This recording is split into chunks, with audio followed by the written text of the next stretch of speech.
एक बार दीपावली की बात है। पूरे मोहल्ले में दीपावली की धूम मची थी।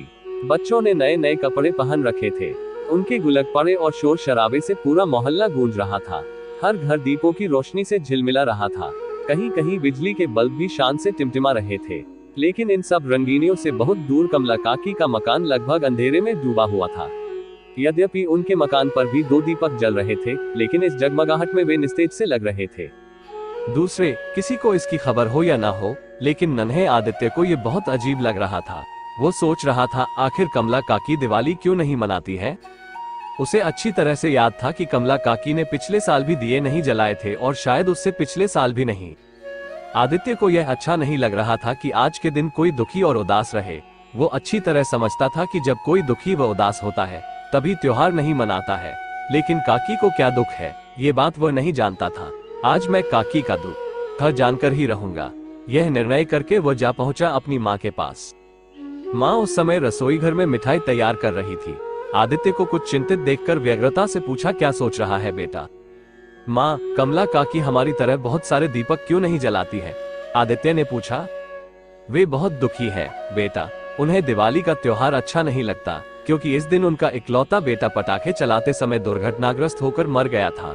उनके पति भी नहीं है, बेचारी मेहनत मजदूरी करके गुजारा करती है, माँ ने समझाया। आप मुझे हमेशा कहती हो कि दीन दुखी की सेवा करनी चाहिए, तब क्या मैं काकी का बेटा बन जाऊं?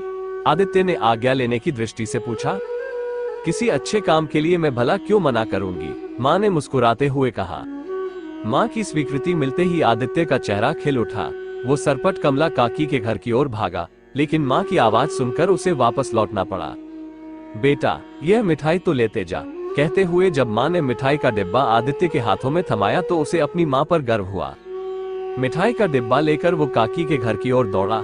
प्रसन्नता के मारे उसके कदम धरती पर नहीं पड़ रहे थे। आज वो किसी बेसहारा का सहारा बनने जा रहा था। शीघ्र ही वो कमला काकी के घर पहुंच गया। काकी घर के एक कोने में बैठी रो रही थी। शायद उन्हें अपना बेटा याद आ रहा था। काकी, आप रो रही हो, आदित्य ने पूछा, पर काकी चुप बैठी रही, जैसे कुछ सुना ही न हो। आदित्य ने काकी को हाथ से झकझोरकर पूछा, बताइए काकी, आपको क्या दुख है। लेकिन काकी ने आदित्य के प्रश्न का कोई जवाब नहीं दिया। अपने आंसू पोंछते हुए उन्होंने आदित्य को बैठने के लिए कहा, पर आदित्य तो जैसे घर से दृढ़ निश्चय करके आया था।